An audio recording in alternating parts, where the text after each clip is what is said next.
Welcome to Wild and Crazy Kids! Do you remember Wild and Crazy Kids? It was a live-action children's game show that captured our hearts from 1990 to 1992. With its exhilarating games, infectious energy, and lasting impact, it became a treasured part of a generation. Join me as we uncover its untold tales, explore its fascinating history, and delve into its profound cultural significance. Welcome to the captivating world of Wild and Crazy Kids.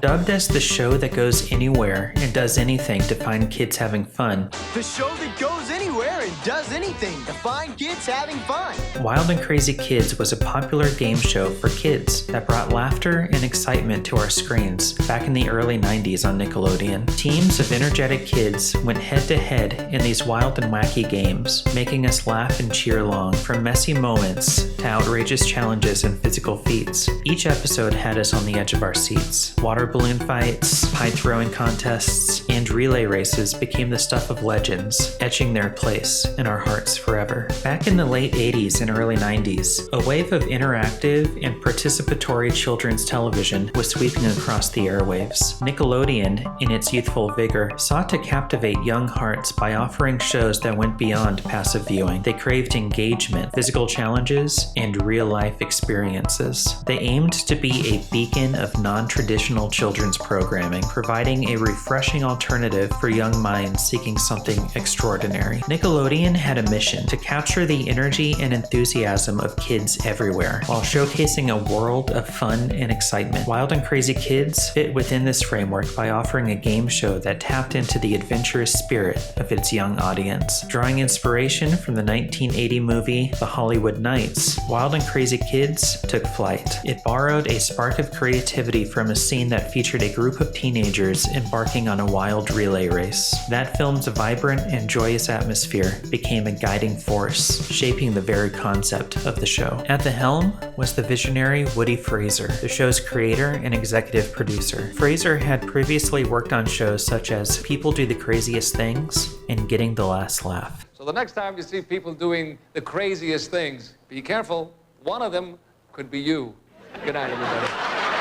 Within the Creative Hub, the production team would gather and brainstorm a tapestry of game ideas and themes. Each challenge was carefully designed to evoke a sense of wonder, with a sprinkle of silliness that would ignite laughter and kindle a spirit of adventure. With the games firmly in place, the production team swung into action, planning the logistics and setting the stage for each challenge. They worked tirelessly, ensuring that every piece of equipment and prop was in place, transforming the set into a vibrant playground that perfectly matched the energetic tone of the show. But it wasn't all just fun and games. Fraser and the team had a larger vision in mind. They sought to strike a delicate balance between entertainment and instilling positive values. Throughout the creative process, they seamlessly wove in principles such as teamwork, sportsmanship, and friendly competition, fostering a spirit of camaraderie and unity that echoed through each episode. The format for the show required hosts. Okay, now here's the deal. Now there's only one hard-boiled egg. Now we each pick an egg, and when I say go, we smash it on our heads. The casting process was a journey of finding individuals who possessed a unique spark, an ability to effortlessly connect with children and young viewers, and could bring enthusiasm, charisma, and relatability to the forefront, capturing the hearts of the show's intended audience. With these qualities in mind, the casting team carefully chose the hosts who would become the faces of Wild and Crazy Kids. Among them was Omar Gooding. Now the players get to smash all the windows by hitting baseballs through them.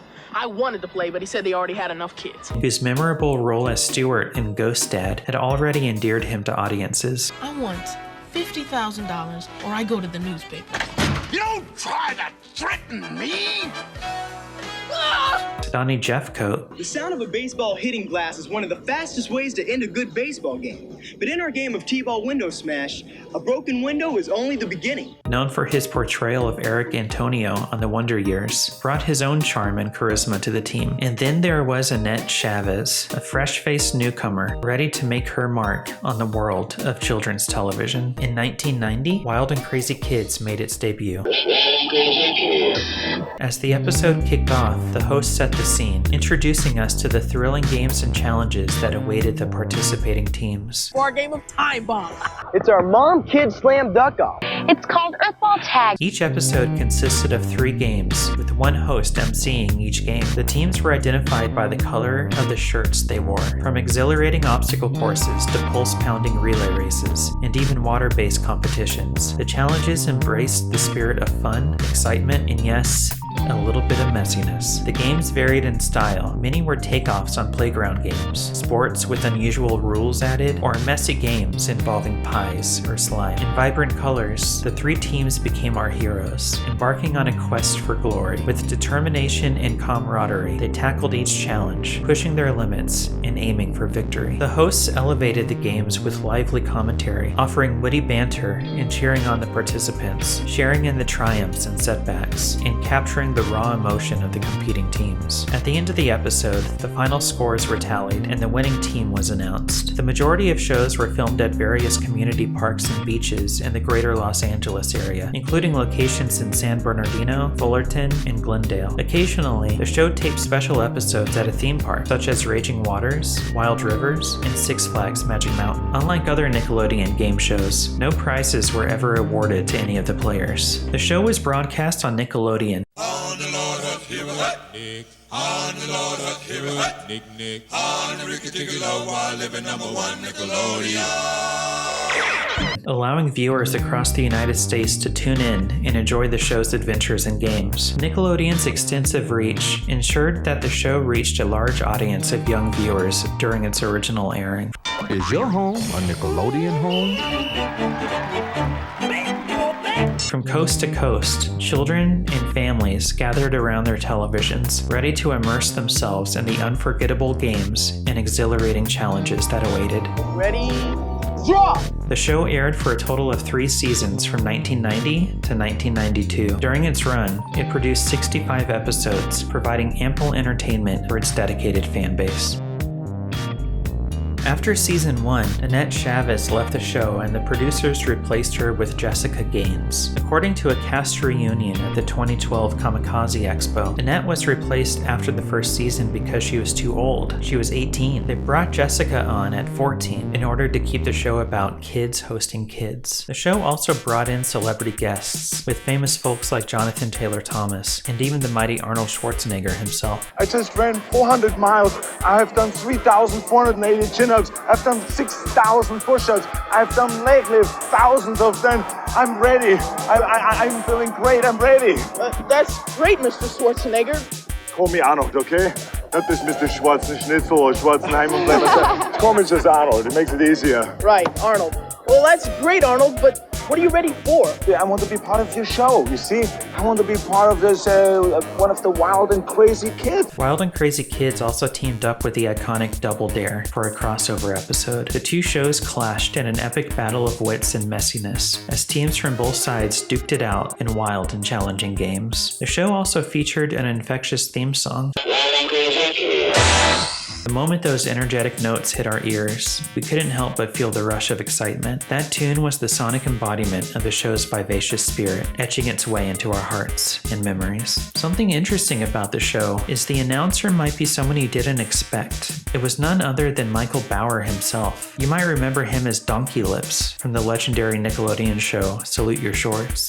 Yeah, he's just as dumb as me. But this time, he traded in his camp uniform for a microphone. Also, Omar Gooding, one of the hosts, happens to be the younger brother of none other than the Academy Award-winning actor, Cuba Gooding Jr. No running, everybody know running, and everybody know that's radio. I'm there. Everybody like that. Man, when it be like that? It's like, The show was popular during its original airing on Nickelodeon. It resonated with its target audience of children and young viewers who were captivated by its energetic and adventurous nature. The combination of exciting games, messy challenges, and the engaging hosting style made it a hit amongst its viewers. Each host had their favorite games, and Donnie Jeffcoat reflects on some of his. One of the most popular games we did was Dizzy Bat Baseball. Classic. That was a classic one. And that was always fun for us to watch. Most of the games I hated that I did because I was the guy that always got slimed or pie in the face. It was always, hey, let's mess Donnie up for the rest of the day and make him smell like rotten eggs. Because it was always summertime, so like they'd throw eggs on me and whipped cream. They'd never do it to the girls. They didn't want it to smell. And then Omar was always like, I don't want to touch it, so I was always the guinea pig. The brave one. It was the guinea pig. I don't know about brave. It was not my choice. The show tapped into the carefree and adventurous spirit of the 90s, becoming a symbol of the era's zest for life. By having relatable games that you could imagine yourself playing, and featuring challenges that made you want to jump off the couch and join in on the fun, it was like having your own adventure right in your living room. The positive reception from society was undeniable. Wild and Crazy Kids wasn't just a TV show, it was a source of inspiration, a catalyst for imaginative play, and a whole lot of fun. In 1992, Wild and Crazy Kids ended its original run on Nickelodeon. The specific details about the show's cancellation are not publicly available, but it's possible that the show ran its course in terms of viewership and popularity, or maybe production costs and logistics could have played a role. We can only speculate why it was canceled. In 2002, a revival was produced with different hosts, which lasted 10 episodes and aired on Nickelodeon. It's Wild and Crazy Kids. I'm your host, Matty Moralejo, with co-hosts Jeffrey Lee Cohn and Alvin Alvarez. Today, Wild and Crazy Kids is not available on any major streaming platform, and a good chunk of the show is considered lost media. However, I have been able to find a number of episodes, and through the power of restoration, I have made them available on my sister channel, the Rare Media Archive. So grab your popcorn, click that link in the description, and let the nostalgia flow. It's time to relive the wild and crazy adventures of your childhood once again. After their time on Wild and Crazy Kids, the show's hosts gained recognition and went on to have careers in the entertainment industry, appearing in various TV shows and films. Omar Gooding continued to grace our screens, appearing in TV shows like Touched by an Angel, Hanging with Mr. Cooper, and Smart Guy. Gooding currently stars as Cal Johnson in the Disney Channel original series Saturdays that premiered in March 2023. Is that the same Doug from high school? Oh, dumpy looking brother? He had the twin stomachs and the sleepy eyes. Donnie Jeffcoat not only continued pursuing his entertainment career, but he also became a martial arts instructor at his very own school, the Shaolin American Self-Defense Academy. Donnie holds a 3rd-degree black belt in Kempo Karate and opened his school in 2011. I own a martial arts dojo in North Hollywood, California. Oh, wow. And I teach Kempo, which is a blend of Kung Fu, Karate, and Jiu-Jitsu. So that's really my love right now, and I audition still. And, you know, when the right part comes up, I act, but I like to teach ninjas. As for Annette Chavez, she made her mark with guest appearances in popular shows like The Steve Harvey Show, ER, House, and Bones. Lastly, you might have caught Jessica Gaines in Jawbreaker and Chicken Soup for the Soul, but she has since taken a break from acting to focus on other creative interests. In the years since it aired, Wild and Crazy Kids has become a nostalgic icon for those who grew up watching it. The show's legacy has endured beyond its original run. It remains fondly remembered by those who grew up watching it during the 90s, and it continues to be recognized as a beloved part of Nickelodeon's programming history. Quite shocking online if you Google our names or whatever, like how many people really did get affected. They were affected by our show. I mean, it was a really popular show. So the fact that now everybody's like in their late 20s, early 30s, it's quite amazing. People come up and you really watch this? You look my age. Despite its relatively short run, Wild and Crazy Kids continues to have a dedicated fan base. The show's nostalgic appeal resonates with those who fondly remember watching it during their childhood. I visited a few online communities to see what people thought about the show, with commenter Kaiser Beam saying, "If there was a show that distilled the visuals of my 90s childhood down to a singular aesthetic, this is it." Commenter Dat Beastard said, "Absolutely love the show as a kid. I always wanted to be on the show or see it and get one of the shirts and come into school the next day. And commenter Matt Gar0 saying, "This show defined me at 4 and 5. My mom, who was an educator at the time, made a lot of these games happen in real life for me and other neighborhood kids. Super fun." Personally, there are a few shows that I have first-hand experiences with, and Wild and Crazy Kids is one of them. I grew up in Southern California where they filmed the show, and my school was featured in an episode that saw the dean of my school face off against the entire school in a giant cream pie fight. I still have my yearbook where I apparently had him sign it. I'll never forget his 90s hair. In the same episode, my school was featured in a basketball dunking contest, as well as a water contest where kids had to keep their canoes from sinking while they were being filled with water. The canoes were filmed at the local lake a couple miles down the road from my school. Another year, my mom took me to a different taping of the show in downtown Los Angeles, where I sat in the audience. For each activity, the host would come into the audience and choose kids to be members of their team. I tried so hard to get picked as a contestant, but it just didn't happen. I was always in the audience and never was chosen to be a contestant in the show, but I remember thinking that it was so cool just to be there.